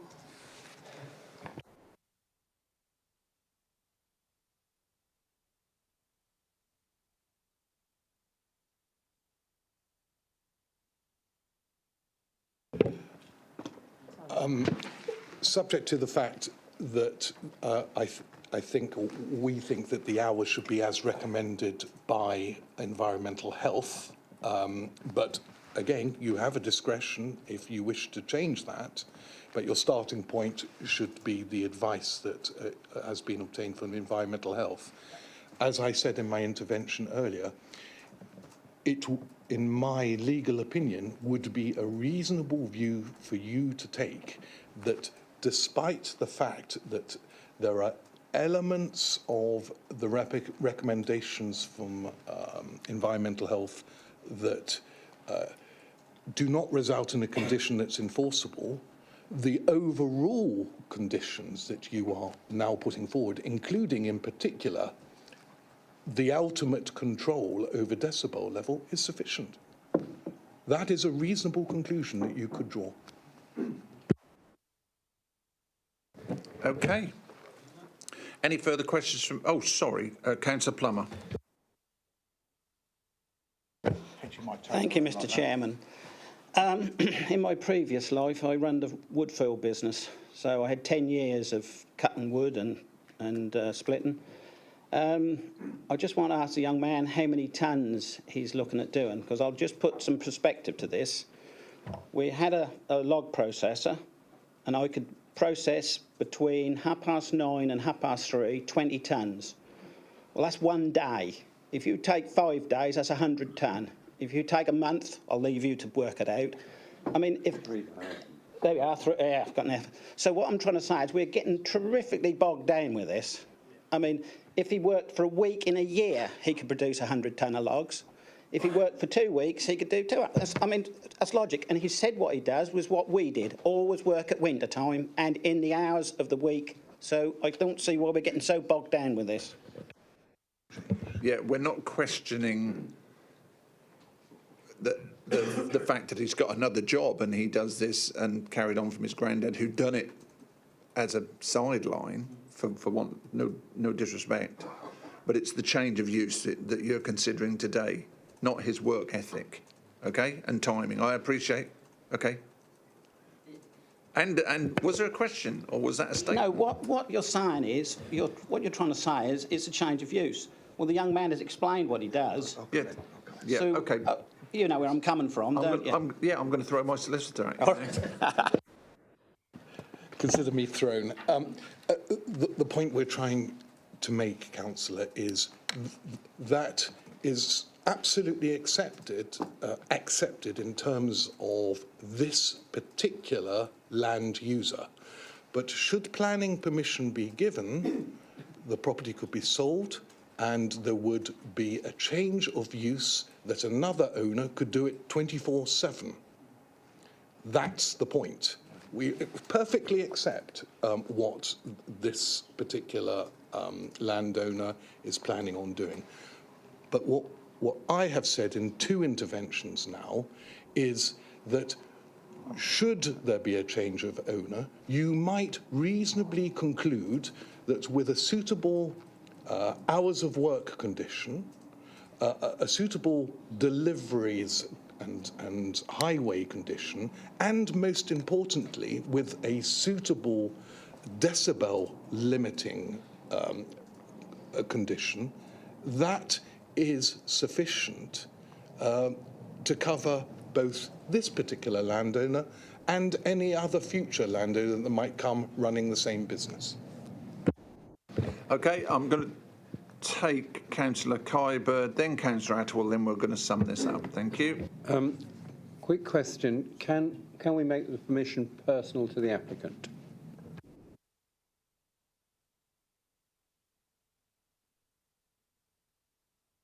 No, that's not acceptable. I'm going to take Councillor Taylor because I'm fed up of hearing from you. Thank you.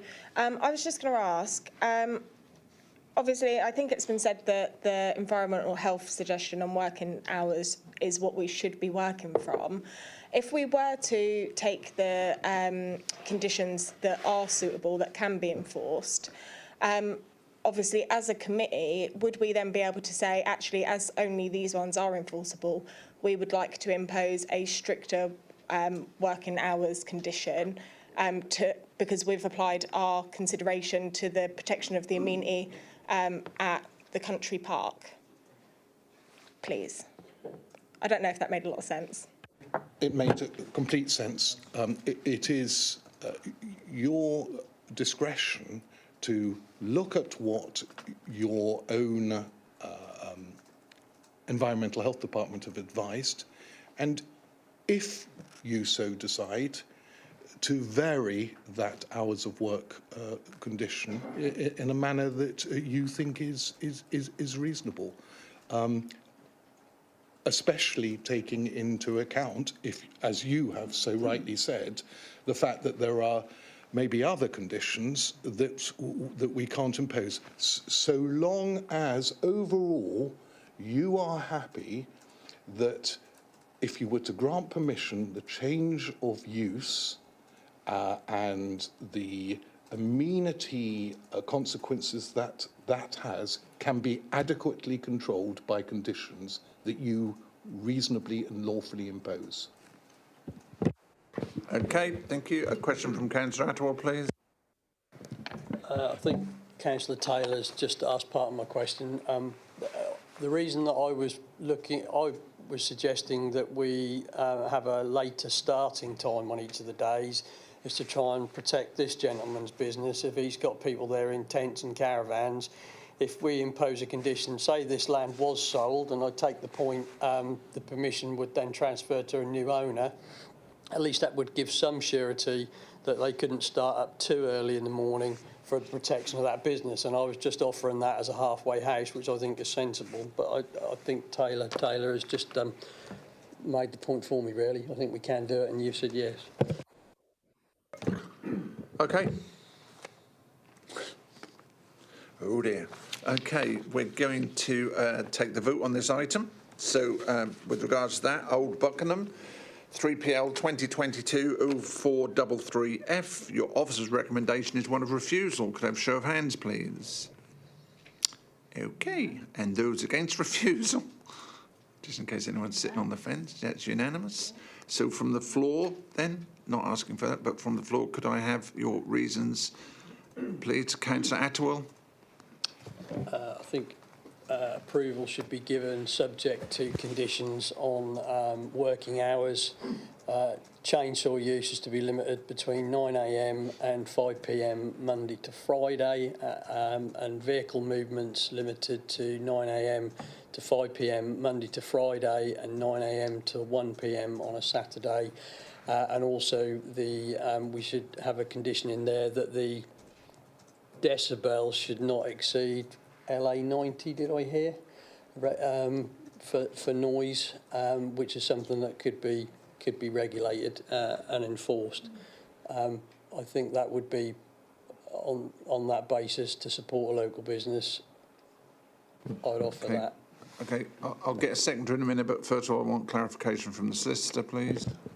I understand all of that, and I think question at the beginning, you maybe wanted to include committee is of the view that the amenity issues that have been raised can be satisfactorily addressed by conditions, i.e. the following.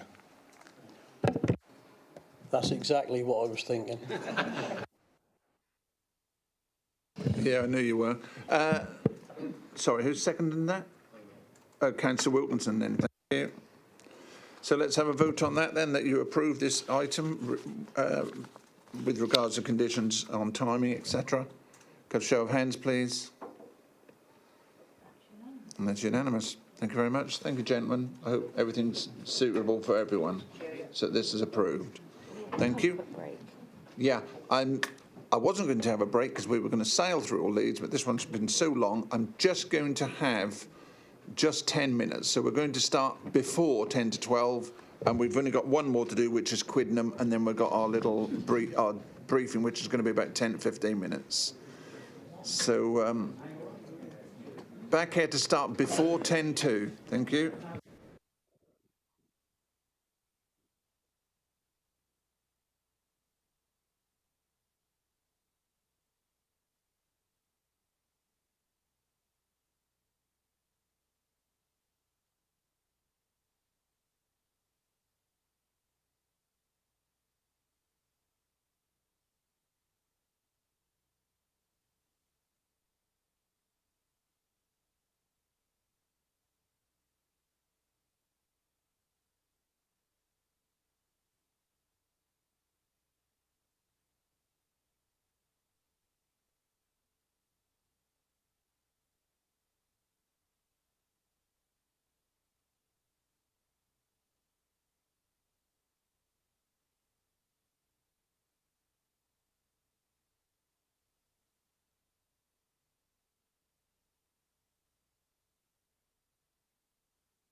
Okay, thank you. All members have returned, so we're going to start, and then we can get onto our briefing. So our next item is at Quidnam 3PL 2023-0172F, and I have Jasmine Ayton and Oliver Jones, who are the agents. If you'd like to come sit on the right-hand side, please.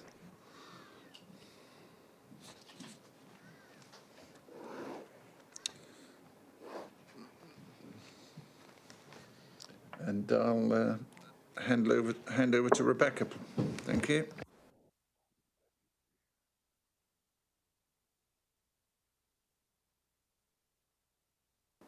Thank you, Chairman. So this is an application for 2 retrospective holiday cabins. Previously, we did have an application for 4 on the site, but 2 to the south of the site have been removed. So it is only for the 2 retrospective holiday cabins that stand on the site at the minute. I don't know why this is not moving today. Oh, yeah. So this is the application site in the context of the aerial view with the surrounding area. So you can see the sort of roughly square-like shape, which is adjacent to the River Thet, and I'll show you a picture of that in a minute, which is the location of the 2 holiday cabins that stand on site, and we'll show you some photos of them. The site forms part of the wider Anvil Park Stud application site, which members may have recalled as set out in the history. We've previously had applications to establish the use of this site for that stud purposes, including events on the site. And the applicant has proposed these cabins for a long time to be used in combination with those events and shows that they now run in accordance with the planning permission that we've already granted on the site. Just worthy to note, while we've got the aerial photograph up, is just to the right-hand side of the red line application site. You can see the poultry buildings, which are referred to, thank you, which are referred to both in the local residents' comments and the parish council comments that are set out in your report. Oh, and you can see them a bit clearer here on the location plan that the applicants have provided.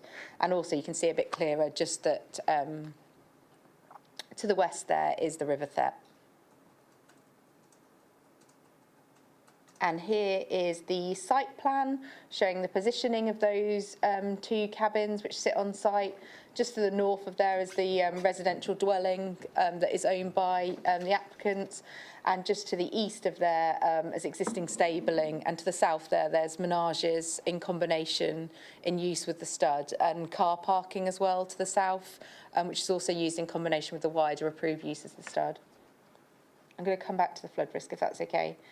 So the proposed elevations of the cabins are as shown in front of you, and we've obviously got some images of those because they're retrospective. They're timber-clad buildings, very much in character, very low-key, very much in character in terms of timber cladding, with the wider stable block, although of material, a darker material, and the wider site, and largely hidden by view, from view by existing buildings, including the stable block and the menages on the application site. They've got quite a simple floor. On the ground floor there's a dining, living room, kitchen area, and on the first floor there's 2 bedrooms to serve that purpose. Just to the left-hand side of your screen, that is a view of the stable blocks, which are just to the west, just to the east, sorry, of the application site. You can see that they're single-storey, simple form, timber-clad buildings, although dark-stained.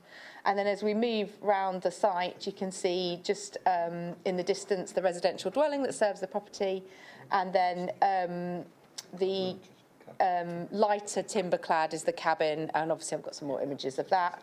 And we're stood at the access to that piece of site, so you can see that there's currently no herd standing in to access those cabins at the minute. So on the left-hand side is the cabins themselves. That's how they look, they're in existence. And to the right-hand side, we're just panning around the site to the south, to the side of the menage, and the fencing that's in place to separate that holiday area from the rest of the wider stud. And just some images. The one on the left is just there where the 2 cabins were shown previously, and they have been removed. And to the right-hand side is just a front image of the cabin, how it sits on the site currently. So the application has been assessed in accordance with policy E07 of the local plan. That is your tourism policy. You'll note from the officer report that Matt has set out the 4 considerations about how we consider tourism development in the district. You'll note that Matt has clearly set out that it is considered that the holiday cabins would support the existing stud use of the site, and the need for the cabins has been justified on the basis of supporting that.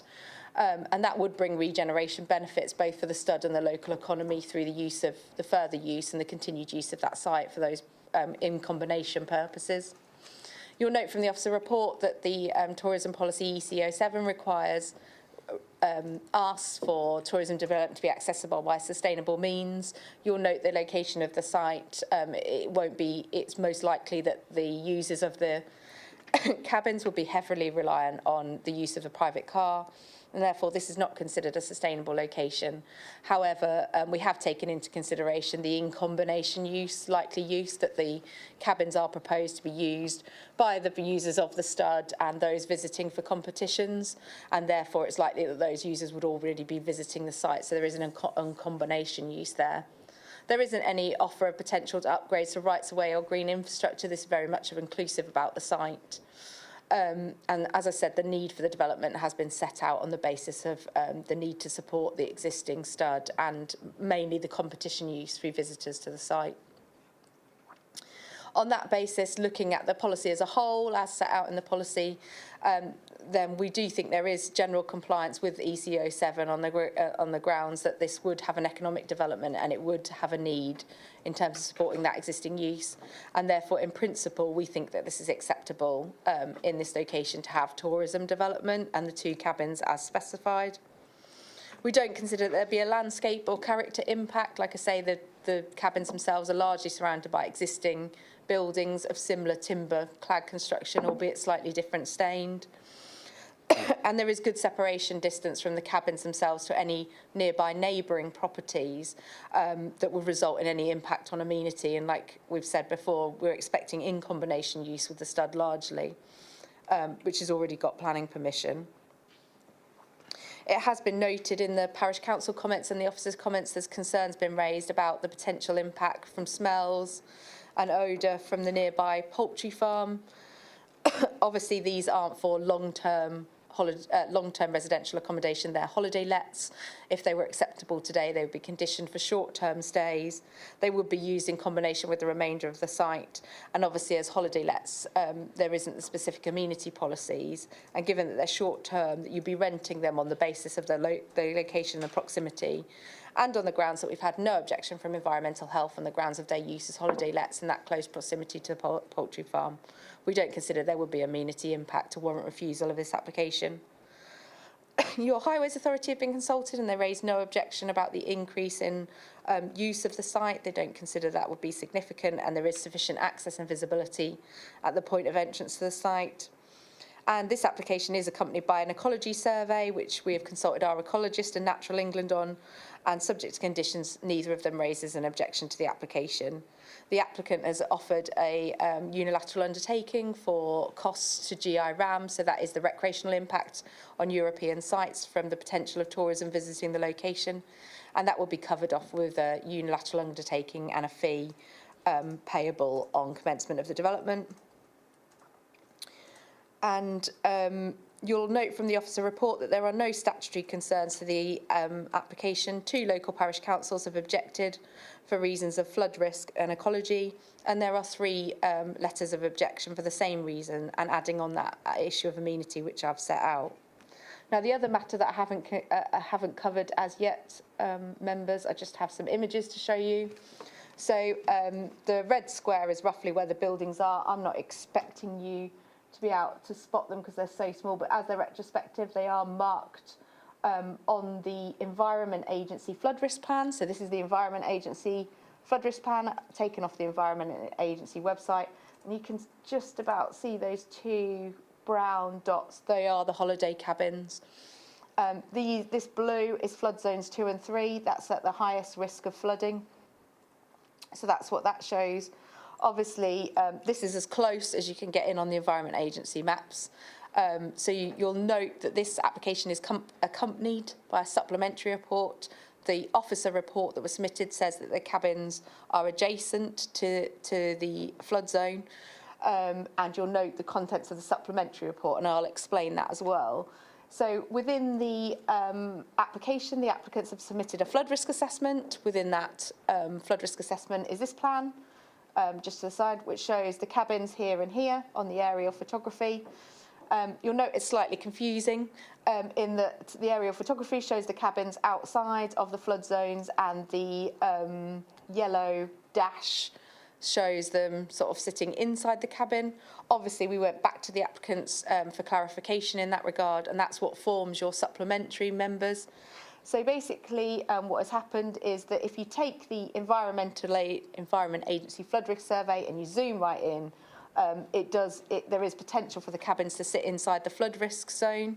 So we sent the applicants off to the Environment Agency. The Environment Agency have provided modelling figures showing the extent of the flood zones, and the applicants have cited those cabins so they sit above and outside of the extent of flood zones 2 and 3.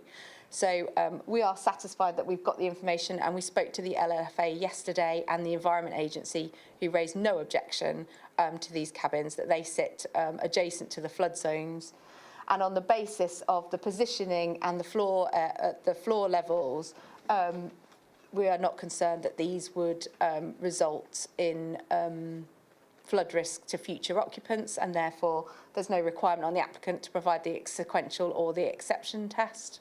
And we have no objection from the Environment Agency in terms of creating additional runoff into those flood risk areas. So on this basis, on the grounds that we have no statutory objections, no objections to the application in amenity, ecology, environment terms, and that there isn't going to be an increase in flood risk, we have recommended this one for approval subject to conditions as set out in the report. Thank you. Thank you, Rebecca. I've got Jasmine Ayton and Oliver Jones to speak. You've got 3 minutes between you. Are you both speaking, or just you, sir? Okay, you've got 3 minutes. Far away. Thank you. I think it's just about good afternoon, nearly. Good afternoon, members. As you've heard from Rebecca, this is a retrospective application for 2 holiday cabins, and she's already covered most of the points, but I'll just reiterate some of the main points. The application was originally submitted for 4 cabins back in 2021. This was submitted by another agent and was subsequently withdrawn due to insufficient information. We were then employed and resubmitted the application, during which it was agreed upon to reduce the number of cabins to just 2, which were already built due to the risk of potential flooding, as you've seen. The cabins are proposed to provide accommodation largely in connection with the wider site uses, which is an equestrian facility, providing livery, schooling and arena hire. It is anticipated that the visitors will mainly stay at the lodges to use the equestrian facilities, as many of the site's existing clients travel from far across the country, so this development will simply allow them to stay on site rather than further afield. It's therefore not anticipated the proposal will generate any large increase in visitors or traffic into the area. The lodges are of a design and scale which is in keeping with the rural area, as confirmed by the officers in the committee report. Despite no Environment Agency objection, concerns have been raised by the local parish and local objectives in regard to flooding, as you've seen. As mentioned previously, 2 of the unbuilt cabins which were originally proposed within the area of potential flooding have been removed from the application. The accompanying flood risk assessment confirms the 2 built cabins are located in flood zone 1. The cabins also have a raised floor level, which means water can pass underneath them and for avoid if necessary. The flooding which has been raised in the public objection comments occurred on another area of the site of a wider area and not near to the lodges, and is therefore not a consideration of the application. The concerns also raised by objectors locally regarding biodiversity had no objection for the relevant statutory consultees, which was Natural England.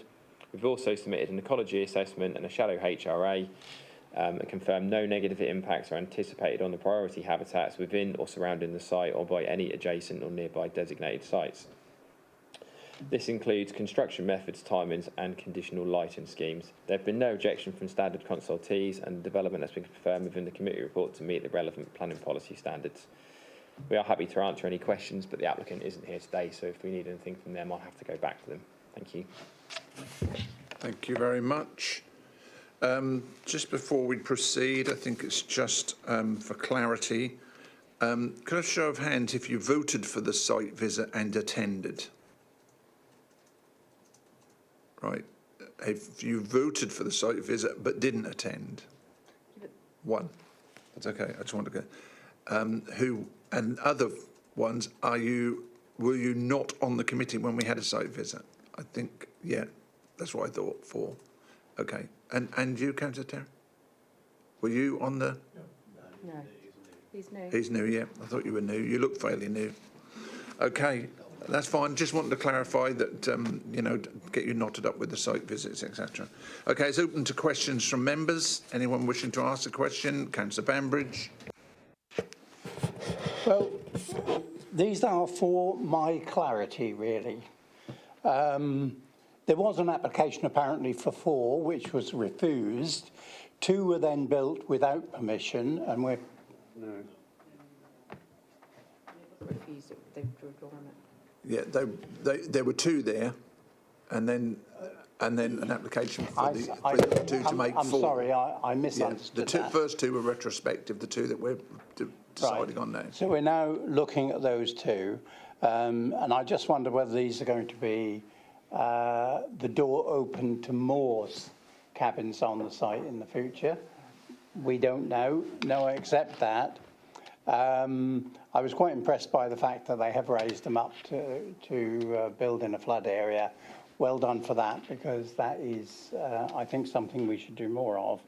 And the question is, could we limit the tenure of these cabins, either for the length of time anyone can stay in, or for the months that they're used, as happens with many other holiday sites? Yes, there is a condition on them anyway. That's all part of the... Condition 3. Condition 3, sorry. Okay, any other questions, please? No, you're all happy with this? That's terrific. Okay, so as long as you're all happy that you've received enough information, especially the new members, and you're prepared to go forward and take a vote on this. That's all I need to know. If you're not, then we'll have to sort something else out. Oh, and Councillor Clark, I'm afraid you won't be able to vote because you voted for a site visit and then didn't attend.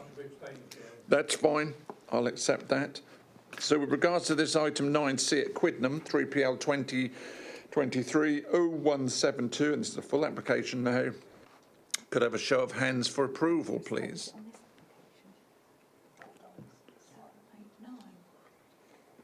And those against and abstentions, 1. Abstentions, 1. Okay, this is approved. Thank you for your patience. Okay, so if I can just continue. Item 9 is your schedule. Oh, no, not item 9. I've not turned the page. Item 10, applications determined by the Deputy Chief Executive, for your information. And item 11 is the appeals summary, again for your information. So with that, I close the meeting.